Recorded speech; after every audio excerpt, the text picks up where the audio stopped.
Imagine the following. You walk into a room, you sit down around a big table. There is 10 of you.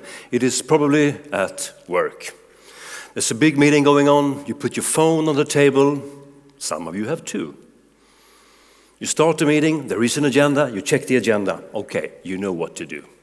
The discussion starts, someone is leading this meeting, things are happening, people are talking, and you are running through your arguments, we are discussing things, a lot of things is going on at the same time. But after a little bit, you realize people aren't following the agenda. You are obviously checking the agenda, but they are not. After a while, you realize, strangely enough, people are not listening to what you say. That's strange. And neither are you listening to them. And when you leave the meeting, you do it with the feeling of, what is wrong with these people? By a show of hands in this room, how many of you have been in a similar situation? Have you been in that kind of meeting? You can be honest. Please be honest. Even more honest than that.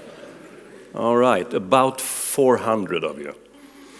And some of you feel after this meeting that you actually are surrounded by idiots. Now, why is that? That's a weird notion, isn't it?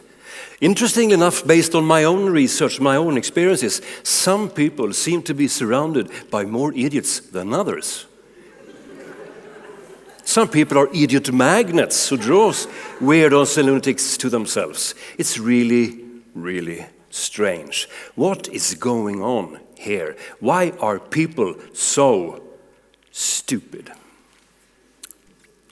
On the other hand, we are all the idiot in someone's story. Isn't that interesting? I think it's interesting. Say yes. You know, my work is fascinating. I've been working with communication for 30 years, something. I don't know exactly. Let's say 30 years. And what I have come to realize is that communication is still so hard. 2024, we have everything. We have all the psychology research, we have the systems, we have the studies, we have the professionals, we even have artificial intelligence, and still it is so tricky to make people to pay attention to what we're saying and to actually, for us to pay attention to them. Why is it still so hard? That's actually a bit of a conundrum because this has been studied over and over and over. And the human brain, the human mind, human psychology is indeed complicated, for sure. But still, why haven't we reached any further? I think we are looking at it from the wrong perspective, actually. I think we need to pay attention to a couple of other things. I think we need to pay attention to the fact that communication happens on the receiver's terms. It's mostly about the other people.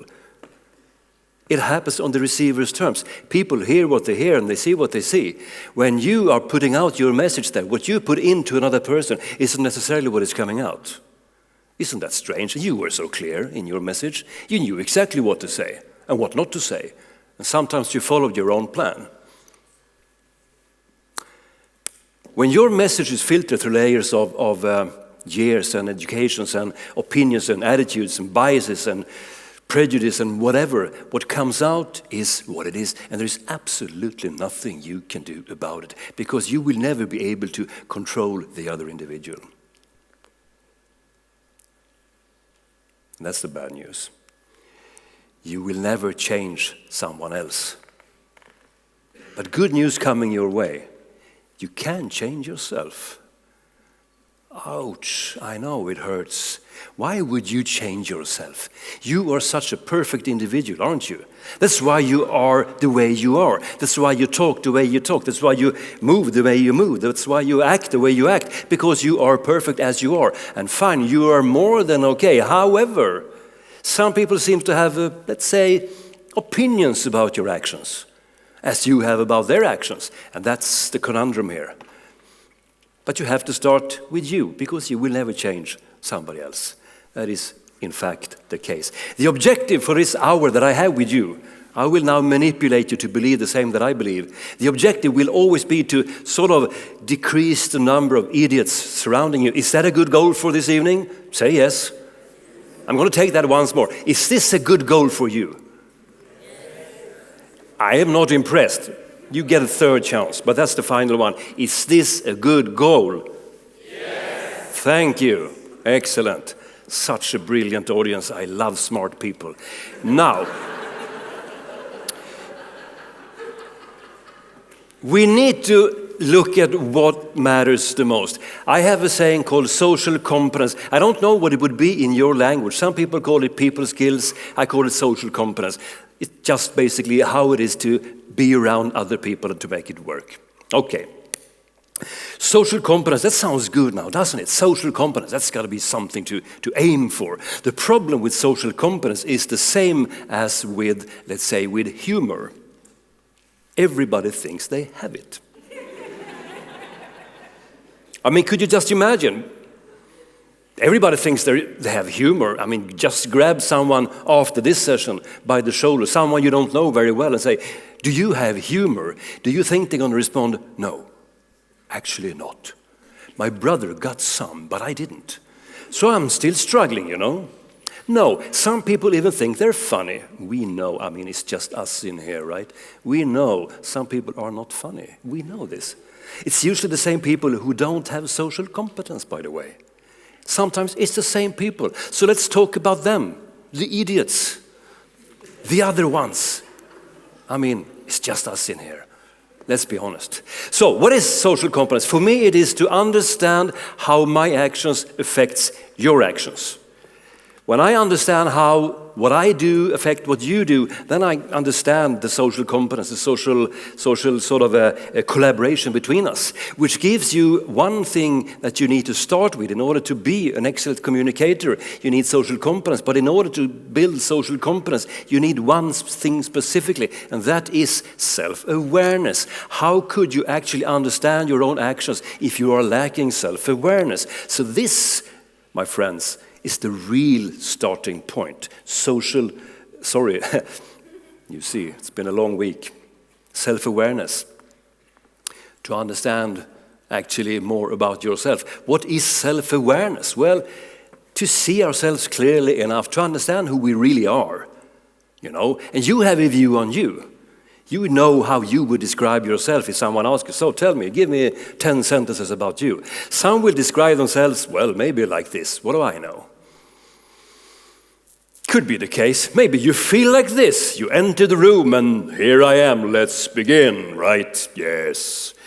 However, self-awareness is also another thing, namely, what does everybody else see? Because if we don't see the same as you see, what do you think we're going to do to you? We're going to put you in our lap and scratch you between your fluffy little ears and say, oh, look at him, he's so cute and so lovely, look at him, oh yes. So cute and nice and so small. Doesn't really matter if you feel like a lion, you know, don't do this to me. I'm a lion, I'm dangerous. Oh. I can do that once again, actually. But the point is this, it's even more dangerous maybe that you, let's say that you are a lion, but you think you are a little kitten, so you put yourself in somebody's lap, and I don't know how that would end. But the thing is, we usually have different views on each and every individual. To look at yourself from within and to be looked at from the outside. Usually that's another story. It doesn't have to be completely different, but it doesn't, I mean, they're both cats in a way, right? So there are some similarities, but mainly we have a different description of an individual. When I ask my wife about me, I don't recognize who she's talking about. I don't understand that at all. It's really strange. I don't dare to tell her that, of course, because she's one of those, and I'm not going to... Anyways, enough about me.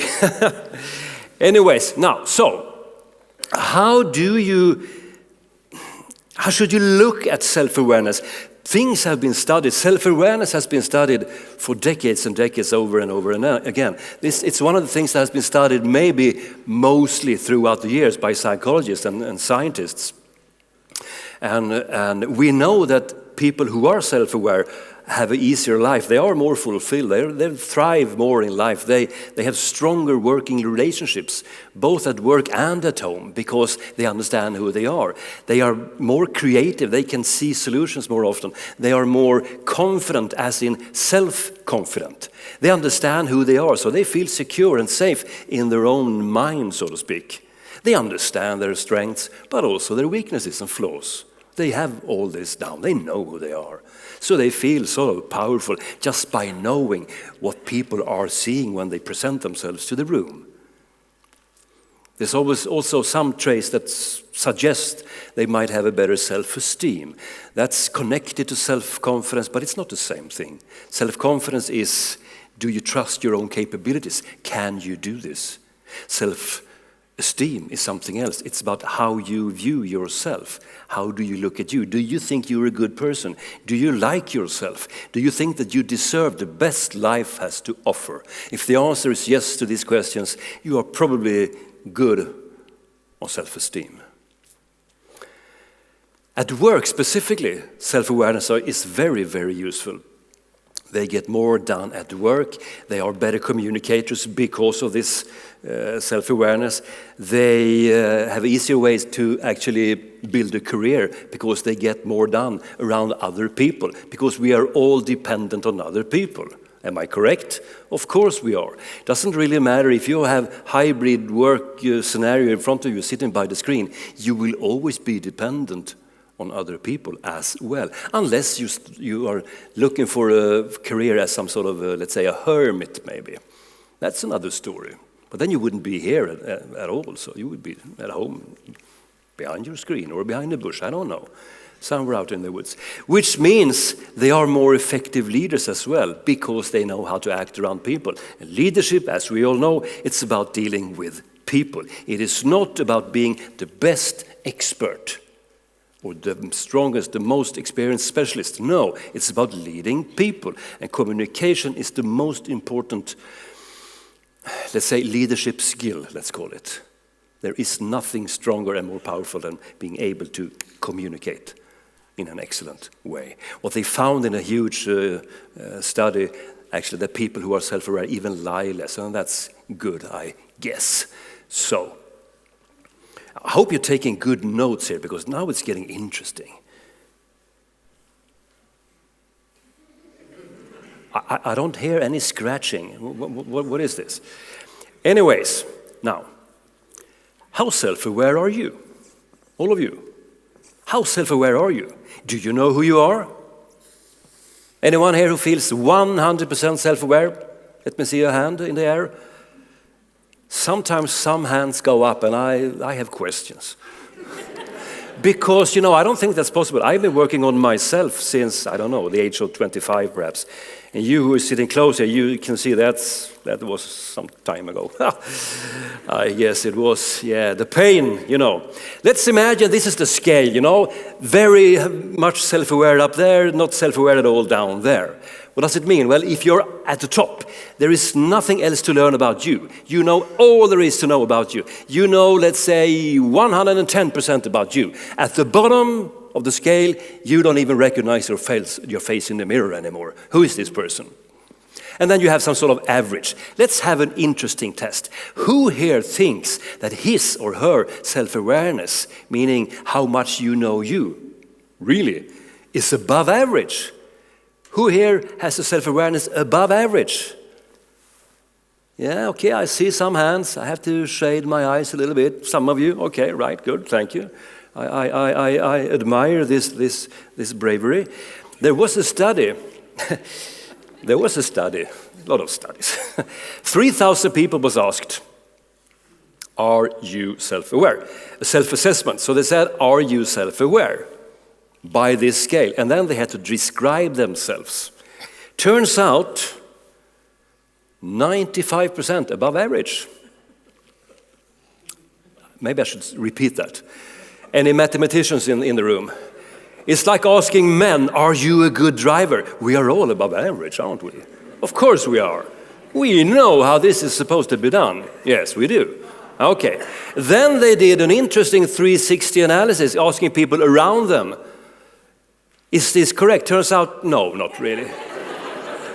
Who are you talking about here? Who is this person? I don't know. Which gives us a huge potential. Let's stay on the positive side, shall we? A huge potential to learn more about you. Why not? What could possibly go wrong here? So, how do you see it this? Well, again, you will never change the other ones, but you can change yourself. But it has to come voluntarily. You need to sort of want to change yourself, or at least learn about yourself. That is the starting point. So how do you do it? There is a number of existing methods out there. This just came from the top of my head. All these tools, methods, scenarios, they all do something. None of them does everything, okay? Sometimes you need to combine. I use the oldest profile with the 4 colors based on top because it's simple enough to understand, complicated enough to actually help you out. It will solve 80-85% of every question that you might have about you or somebody else. The colors are there for a pedagogical reason, and I use this because our senses is when you see an image, you will remember it easier than if you just saw a number or some letters maybe. Because if I tell you it's a red and yellow behavior, you will remember it. Red and yellow, there you go. That is easier if I say a high D over an I with a low C. That's more complicated. Red and yellow, there you go. Or maybe an ENTJ personality if you go by the MBTI system, right? Or maybe, no, sorry, it's INTJ, or is it ITPK, is it? It feels like fMRI is on the rise. Maybe it's AIST, I saw it on Google, must be true. Maybe I should use the old diet method. Should I say it? Should I say it? Did I eat that? Well, anyways, red and yellow. Now, so... So it gives you, I'm going to give you the basics. It's not a lecture about understanding that it's fully, maybe you need a whole book or maybe, I don't know. But I will give you the basics, then we can have a chat afterwards, okay? So, some people are task-oriented, meaning focusing on the task easily. And some people are more people-oriented, not saying they don't care about the task, but the people are more interesting. That comes first. And these people... It's not sort of neglecting the people, but the task is more important. Then they will look at the people. So it's a matter of, let's say, priorities or interest, perhaps. Depends on who you are. Nothing is good, nothing is bad, nothing is right or wrong, but it's different. And then you have some people who are extroverted. The energy comes from outside, they are out there, adventurous, action-oriented people. They love to be around and move around and meet people and do things and be active, Every week is full of meetings, back-to-back meetings, boom, boom, boom, boom, boom, Monday, Friday. Comes Saturday, and then you have to go to a conference, the whole day. Then it's going to be some wine testing, and afterwards we're going to go for some dinner, and Sunday morning, let's go hiking up in the Alps somewhere, now. And let's, jump into the ocean somewhere or some stream, because we are extroverted. If you ask an introvert about those things, they will say, you're crazy. What is this? What is going on here? You are absolutely crazy, because how you relax and how you gain energy is to sit at home, close the door, turn, close the curtains, and just sit there and just sit there. And just, oh wow, it's so quiet in here. I love it. And they understand the difference between being alone and feeling lonely. So they can stay by themselves for weeks on end until an extrovert, finds them and have to save them from this loneliness, which is not necessary because an introvert doesn't need to be saved. He's happy as he is. Leave me alone, please. It's nothing right or wrong with these two energies, but they're very, very different. And as we can hear from the reactions in the audience, it's different, okay? So you get this kind of 2x2 matrix based on this. And I will now give you, if you're taking notes, here's a good place to start. But write really quickly because, no, I'm not going to. That's a joke. Sorry about that.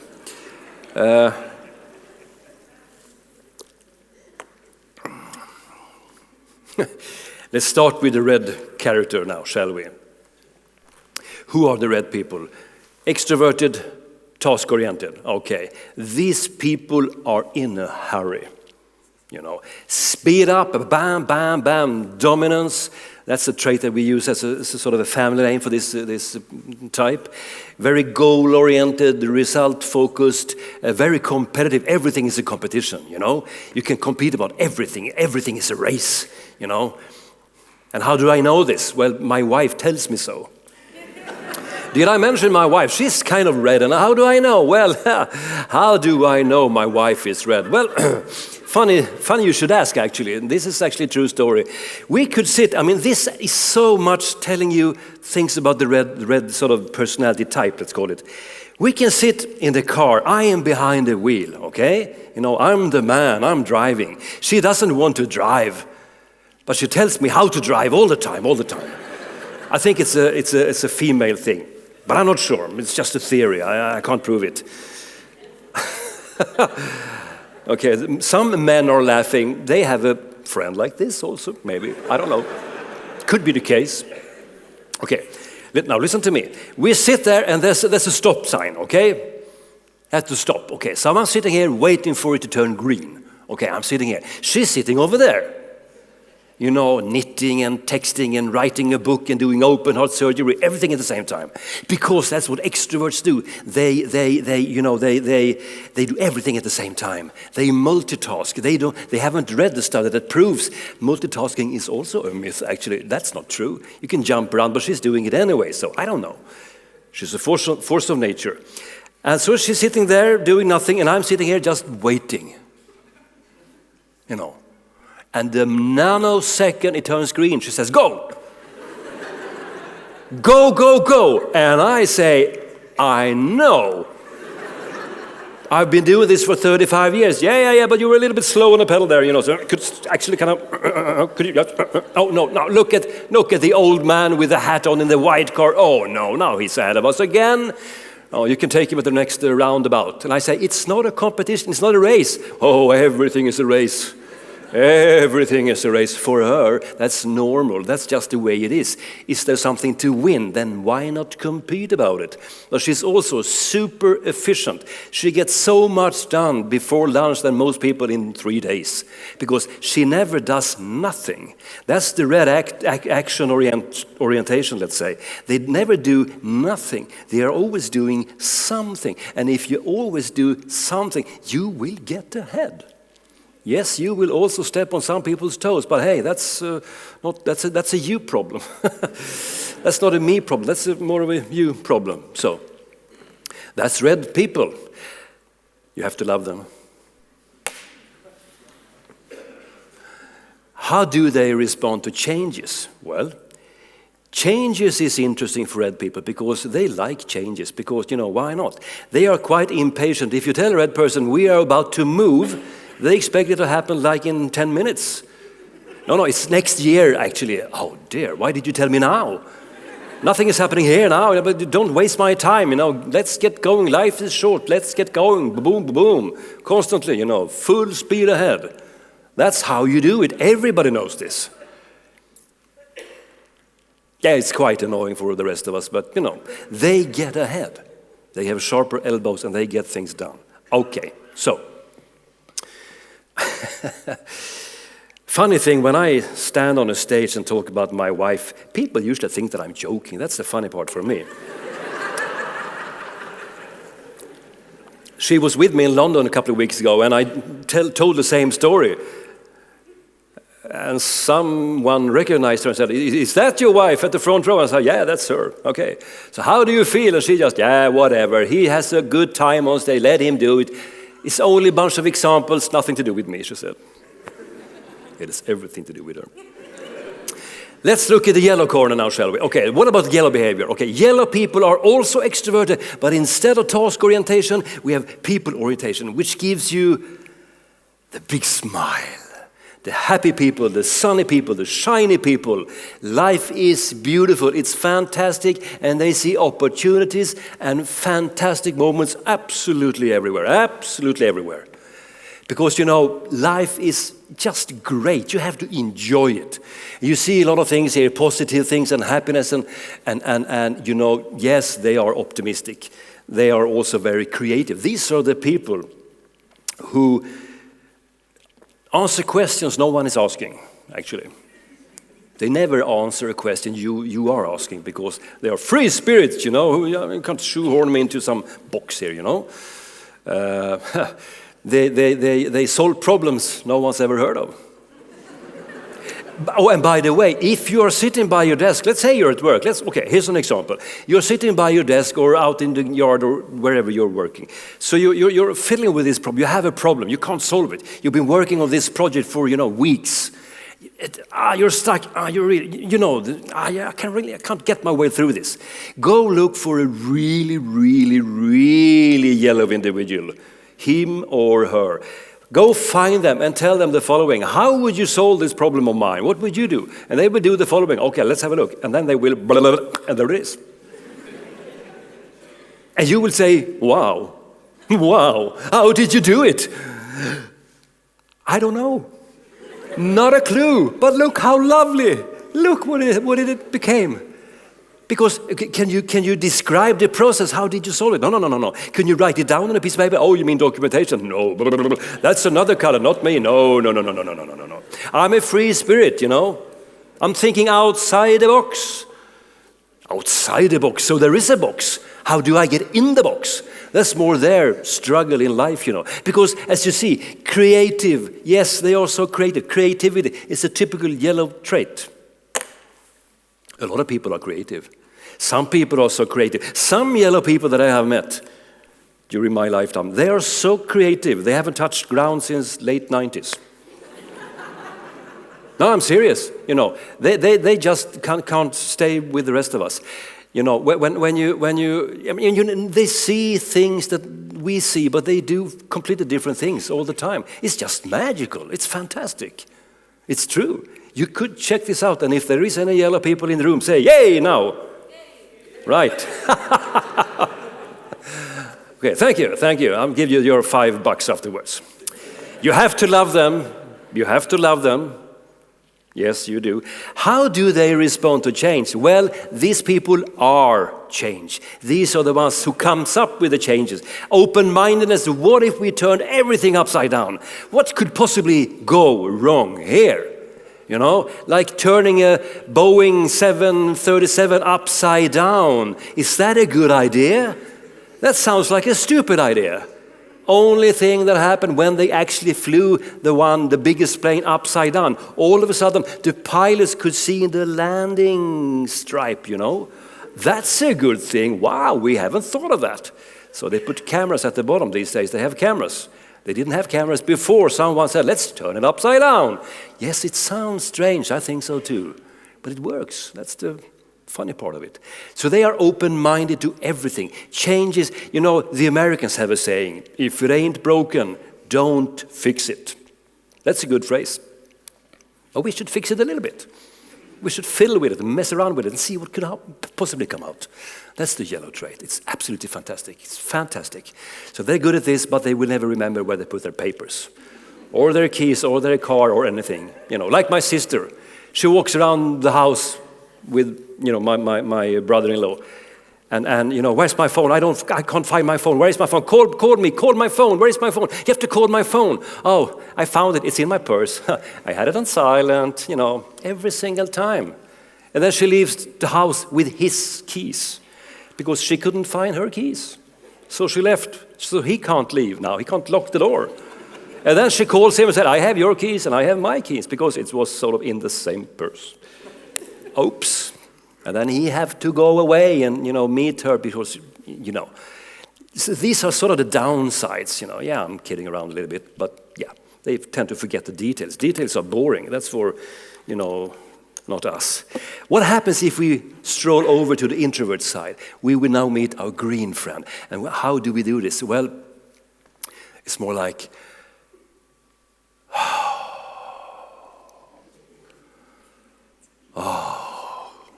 Can you feel it? Can you feel it? Oh, more low-key, more toned down, more, striving for stability and steadiness. That's the green trait. Caring, sharing, extremely friendly, exceptionally helpful. Always have a hand for a friend. Good listeners. These people actually hear what you say. and they will remember what you said, especially if it was something bad. They have a proclivity for negative news, especially if it was something bad about the green person. Oh, but they won't tell you. They will not tell you about it because they don't like conflicts. They are very conflict-averse because why not stay friends? Isn't it better to be friends, to be buddies? That's got to be better, right? Much, much better. Yes, oh yes. So, but they won't tell you, but they are still mad at you, but they won't tell you. But you will sense the frostiness on the line between you there. You will sense something. And you might ask, is there something going on between us? Do we have a sort of a, is there sort of a conflict? And they will say, no, absolutely not. You have to go to body language. So we're good, we are excellent, nothing wrong with here, nothing wrong here. So you know, that's kind of the point. So they will do everything and anything to make things work, to be you know, good friends, to make the team work. And the team can be big, it could be you and me, it could be 2 people, it could be 3 people around the same, if we share the same desk. It could be the family, it could be the team, the whole team of 10 people, it could be the company, it could be the whole organization worldwide, it could be my people, or you know, it could be anything. But they have to sort of connect themselves to something. So that's their gang, so to speak. The team can be something. So that when they have identified with their team, everybody else is on another team. Now that could be a bit of a challenge, let's say. But again, they will not tell anyone because they hide their emotions very well. So they will look sort of the same, kind of friendly, cheerful, decent, nice, kind people. There is one thing they don't like. It's one thing that is worse than everything else. And that's changes. Changes. Ugh. Who the hell asked for changes? Sorry, technical term. Sorry about that. They don't like changes. Changes is bad, okay? Changes is not good for you. You shouldn't do it. You should stay where you are and just play along, you know? You know, just do this and maybe it just blows over your head. Sit it out, wait it out, see what happens. The grass is not greener on the other side. You hear me? It isn't. That's a myth. No, it isn't. You know what you have, but not what you don't have, or what you're gonna get. Better the devil you know than the one you don't know. All of these things comes from green people. Let's stay here and see what happens, you know. And even if you might say, well, there's a fire going on over there. Yeah, there's so much BS over here, you know. No, don't listen to those people. Nobody moves, you know. Just sit there and see what happens. Now the fire is getting close, you know. I don't know, I need some time to think. I need to sleep on it. You know, it's burning around you. Can I get 2 weeks to consider? That's a green trait. You have all the answers, you have all the data, you have all the proof. The evidence is there, but I don't know. That's green because it's a change. I don't like changes. Do you think we have any green people in the room here? Anyone? Oops, that's a sort of recognition laughter there. Could be. You have to love them, of course. And why? Because they are in majority. 47.5% in the industrialized world have mostly green in their profiles. We have a lot of data, around 60 million assessments to lean on here. Not only green, but green and something else, but mostly green. Let's say every second individual you meet are, statistically speaking, probably, maybe, possibly green. So that's why things are moving slow sometimes in society. Sometimes it's good, because they can be critical. That's fine. You shouldn't buy everything you hear the first time. Sure, you're not yellow, you're green, right? Okay. So passiveness. When you say, let's move, when? In a year. Oh, that's quick. That's very fast. Or do we have to be in a hurry here?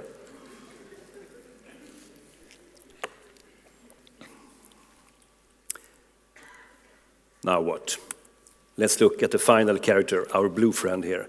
Here we have an introvert, task-oriented individual, which gives us an engineer, or maybe an accountant, brain surgeon, an IT technician of some kind.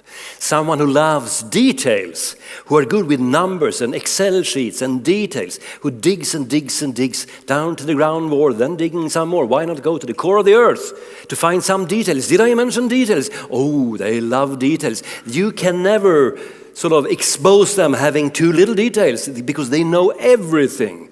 About what, you might ask? Well, about everything. Because they have checked it out and they have made the assessment and came back and report. You should never discuss details with blue people if you don't know what you're talking about. Because they know better than you, because they know everything, because they have read the book 3 times in 4 languages. I don't know how that's possible, but anyway. You know, when they buy something from IKEA, do you have IKEA here? Yeah. Yeah, I know.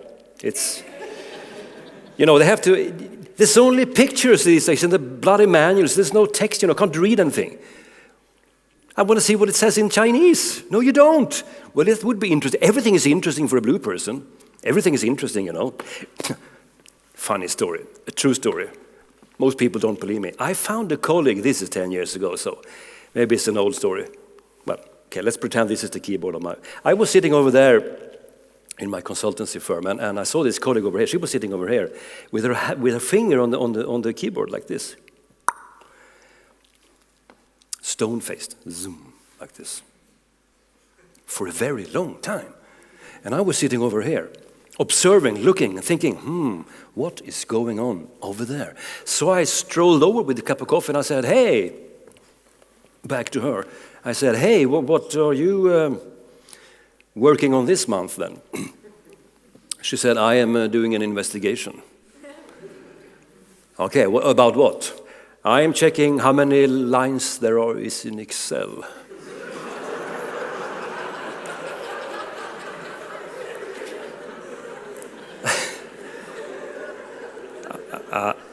I said, I think you can Google that actually. No. This is how you're supposed to do this. You have to do it the right way, you see, because this is the best way. Everyone knows this. Everybody knows this. This is how you do it. You have to do it properly yourself.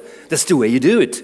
Seeing is believing. I said, but have you tried Control-End? Puts you at the bottom of the sheet. No, that's cheating. No.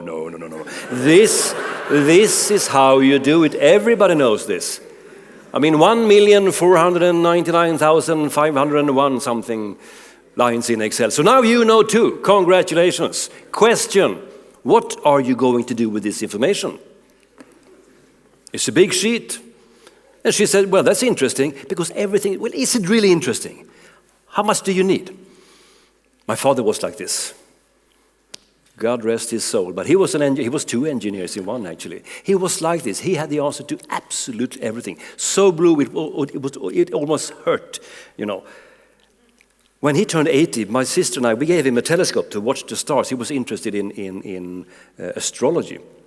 No, astronomy. That's another thing. Astronomy. Right. Maybe the other also. I don't know.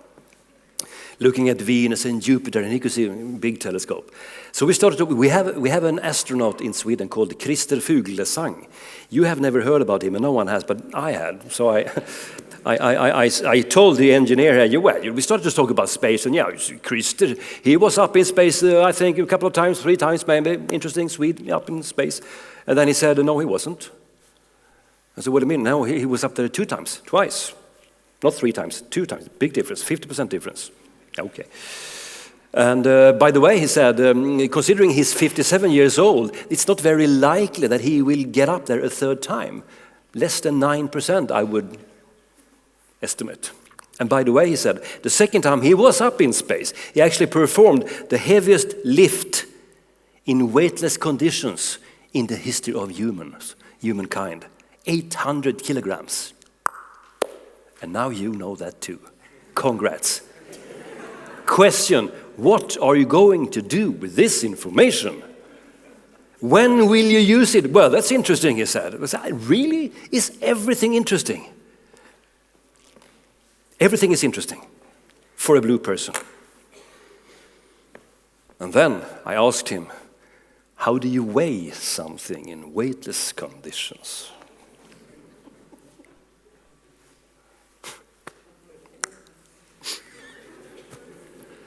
And then he told me. Because, of course, he knew that. Anyways, you have to love them. They don't like changes. They are skeptical, but you knew that. Anyways, so this is sort of the framework. And you can use it in many, many ways. One question that I have for you is the following. Which are your colors? If I give this beautiful audience 49.5 seconds to figure out what are your colors, will you take on the challenge? You can talk to the one sitting next to you. Say yes. I'll give you less than a minute. Who are you? Let's begin.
Wow, the energy this late at night and on Saturday. But I understand you. Can it get more interesting talking about yourself? Oh, I love it. I do it all the time. Anyways, now, wrapping it up. Remember, emails or text will never replace live communication. Remember that, that's important. They did something that I call the scary British study, okay? They took two people, put them in the room, 2 and 2, hundreds and hundreds and hundreds of times. And they said, go in there for 20 minutes, have a conversation. Then you're going to come out and rate your speaking partner and tell us what you thought about him or her. So they did so, and there it is. Half of these situations, there was a smartphone put on the table. It was turned off. No beeping, no buzzing, no light, no nothing. It was turned off. And in these cases, there was a much, much bigger risk to be seen as very unpleasant, not reliable, and I didn't like him at all. Because people thought it was the other person's phone. I know it wasn't mine. And I know when my phone is on the table, around 25% of my focus is by the phone, at the phone. I have met the man with 3 phones. His job phone, his pride phone, and the wifey phone. He looked super stressed, I can tell you that much. But anyways, and what I would like to tell you, we need to be careful with these things. We need to sort of pay attention to these things. We cannot just do this. And to start something, you have to start this yourself probably, because you will never change somebody else's use of the phone. Because when you filter things, when you put this screen behind you and another individual, it's hard enough to understand each other live like this. It's actually quite tricky, right? I know I'm right, and you know that too. But sometimes we hide behind the phone or behind the screen, and that's not very good when it comes to understanding other human beings, when it comes to communication, when it comes to being efficient in order to make people understand you and collaborate and everything. You have to start somewhere here, because they might see you in another light than you see yourself. And that's, of course, bad news, but it's still the truth, actually. So remember this. When you have a team, which team is the best ones? Well, these ones will always get along really well. These ones will always get along really well because they recognize each other's energy. These ones, pretty okay. Those ones, pretty okay. But there is no lack of challenges in this image, right? There are problems everywhere. So we really, really need to pay attention to the other human being on the other side of the table. Add some hybrid working on top of this. I don't know who this is. I don't know that guy at all. Anyways, but we need to pay attention to these things. We just have to pay attention. Step number 1, understand yourself. Start with you. Like calling your travel agency up, we don't do that anymore, but let's say for the sake of argument. We call them up and say, get me a ticket to Cluj. Did I say that right? Thank you. I have trained myself all day long. Get me a ticket. They will say, no problem. And then they will ask me, from where would you like to go? Imagine I told them, never mind that. Don't be so problem focused. Get me the ticket. How will this be solved? Answer, it won't. You need 2 dots on the map to connect. Same way with communication, dialogue between people. You need to understand who you are and where you come from. And then you can aim. If you want to understand yourself better, you can check out my website. We have a very good offer this weekend actually. And then you go to understand other people. Start with you, then look into other people, and then figure out the plan how to adapt. Take one individual and try to work it out with him or with her. And then you just do it. You just take action. Like the example I would like to give here. Finishing with one example, a true story. This is a symbol for barbecue. I was at this yearly barbecue with the neighbors somewhere down the road. And I met this guy who I had met before, but he was sort of a friend of a friend. I didn't know him really well, and he knew me. He thought we were buddies. I don't know. It happens to me a lot. He comes up to me and starts talking about his wife in a very bad manner. Complaining and nagging about how she works too much, she should do this instead, I don't like her cook, it's this and that, and she should spend more time with the kids, and I don't like this and that. And after a while I said, could you just, and he kept on going. And after 10 minutes, I couldn't take it. I said, shut up and pay attention and listen. I'm going to give you an exercise, buddy. This is what you're going to do now. I told him the following. It's an idea I stole from a book. I didn't come up with it myself, but I did the following. You're going to take a piece of paper and you're going to write a protocol. You're going to find 2 good things, 2 positive things about your wife each and every day for 2 months. And you're going to write it down, and then I will call you up and we're going to discuss your protocol here. And he said, what do you mean positive things? Haven't you paid attention? Anything that is positive. Her hair smelled lovely. She cooked Swedish meatballs in a new fashion. I loved it. She helped me with my packing, my bags, and so on. Anything positive. 2 months, I'm going to call you up. And he said, okay, I'll do that. Now, interestingly enough, what happened was the following. He called me after just 2 weeks. And then he said, hey, Thomas, know what? It's so interesting. You cannot imagine how much my wife has changed.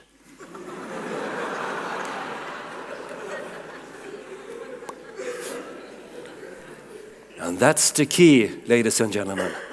You will never change another person, but you can change your view on the other person. It sounds like a cliche, but it's actually true. We can all do better. So let's do better. Let's change ourselves. Starts with ourselves. One small step at a time. Thank you. And if you still feel surrounded by idiots, you can always read more books. Thank you.